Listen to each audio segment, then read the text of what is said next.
મારા વાલા પ્રિયો, ઈસુ ખ્રિસ્તના નામમાં હું તમને પ્રેમાળ શુભેચ્છાઓ પાઠવું છું। તમે કેમ છો? તમે આનંદિત છો ને? તમારા માટે આ સવારનો સમય કેવો છે? શું તમે સવારે ઉઠીને આનંદથી પ્રભુની સ્તુતિ કરી? શું તમે પ્રભુ સાથે વાત કરી? પ્રભુ, આ દિવસ માટે તમારો આભાર। મને આ નવો દિવસ આપનાર પ્રભુ તમારો આભાર। તમે મને આશીર્વાદિત દિવસ આપ્યો છે। શું તમે પ્રભુની આ રીતે સ્તુતિ કરી છે? અમે કેવી રીતે સ્તુતિ કરીએ? આ દિવસ યોગ્ય નથી, શું તમે આમ વિચારો છો? તમે જુઓ, દરેકના દિવસો વિશે પોતાનો વિચારો હોય છે। સોમવાર આવા હોય છે, મંગળવાર ખરાબ દિવસ હોય છે, બુધવારે આ દિશા યોગ્ય નથી, આ બધો ખરાબ સમય આવ્યો છે। કેટલાક લોકો જાગતી વખતે તેમની કુંડળી જોઈ છે। આજે મારી રાશિ કુંડળી કેવી છે? આજે શું થશે? આજનો દિવસ આપણા માટે સારું નથી। આવા લોકો ઘણા છે વિચારવાવાળા। અને કેટલાક લોકો એવા છે જે હાથની છાપ જોશે। આગામી 6 મહિના સમસ્યા ચાલુ રહેશે, કંઈ કરી શકાતું નથી। તમે ગમે તે પણ કરો, લપસી જશો અને પડી જશો। તેથી મનમાં શું થાય છે? આ બધું મારા માટે નથી। શું ક્યારે પણ સારો સમય આવશે કે નહીં? સારો સમય આવશે, તેઓ ઘણી બધી બાબતો વિશે વાત કરે છે, વિચારશે। પરંતુ પરમેશ્વરનું વચન શું કહે છે જાણો છો? પ્રભુ શું કહે છે જાણો છો? જ્યારે તમે બાઇબલમાં જોશો, ગીત શાસ્ત્ર 118નું 24મું વચન જુઓ, આ દિવસ યહોવાએ આપણને આપ્યો છે, તેમાં આપણે આનંદોત્સવ કરીએ। આજનો દિવસ, આજે કોઈ પણ દિવસ હોય, તે એક દિવસ છે જે યહોવાએ બનાવ્યો છે, આપણે તેમાં આનંદ કરવો જોઈએ। આજનો દિવસ સોમવાર હોય, મંગળવાર હોય, બુધવાર હોય, ગુરુવાર હોય, શુક્રવાર, શનિવાર, રવિવાર, પરમેશ્વરે દરેક દિવસને બનાવ્યો છે। પરમેશ્વરે આ જે દિવસ છે તે આપણા માટે બનાવ્યો છે, તેથી આ દિવસોમાં આપણે આનંદિત રહેવું જોઈએ। પરમેશ્વરે આપણને આ દુનિયામાં કેમ બનાવ્યા, કેમ મૂક્યા છે? મારા બાળકોએ આનંદ કરવો જોઈએ એટલે। તેથી જ પ્રભુ કહે છે, કંઈ પણ બાબતની ચિંતા ન કરો। જો તમે ચિંતિત છો અથવા બોજગ્રસ્ત અનુભવો છો તો મને જણાવો, તમે ખુશ રહો, આમ પ્રભુ કહે છે।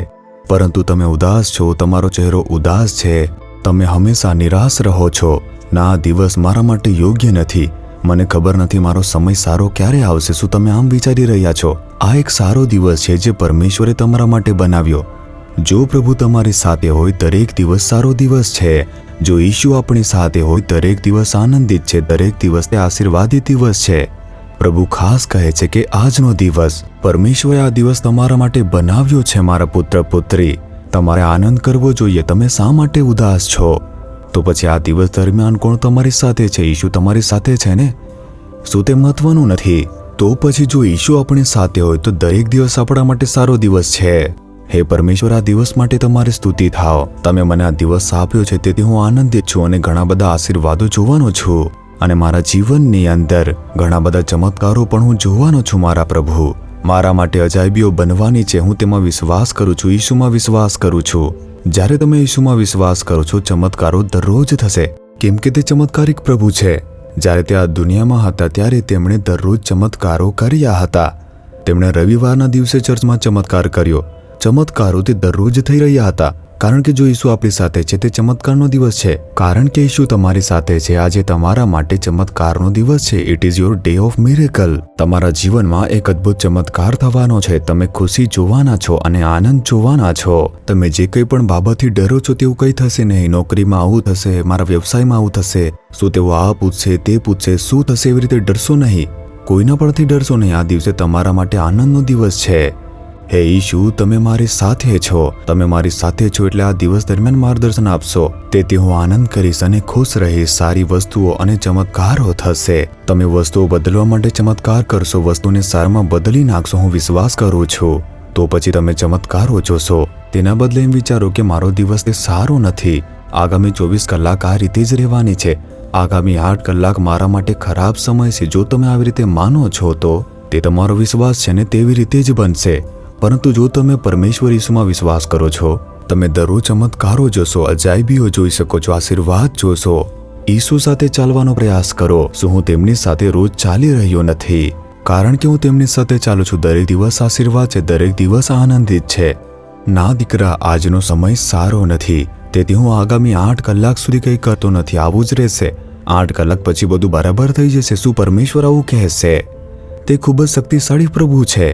તેથી ખોટી માન્યતાઓને તમે સ્થાન ન આપો, આમ કહીને કે હથેળી વાંચનાર છે, ભવિષ્ય કહેનાર છે, જન્માક્ષર કહેનાર છે, જે તમને પ્રેમ કરે છે અને 24 કલાક તમને માર્ગદર્શન આપતા રહે છે, તે આપણા અદ્ભુત પ્રભુ ઈશુ છે. તેને તમે પોતાના બનાવી લો અને ત્યારબાદ તમે હંમેશા ખુશ રહેશો, આનંદિત રહેશો. પ્રભુએ મારા માટે આ ખુશીનો દિવસ બનાવ્યો છે એમ કહેશો.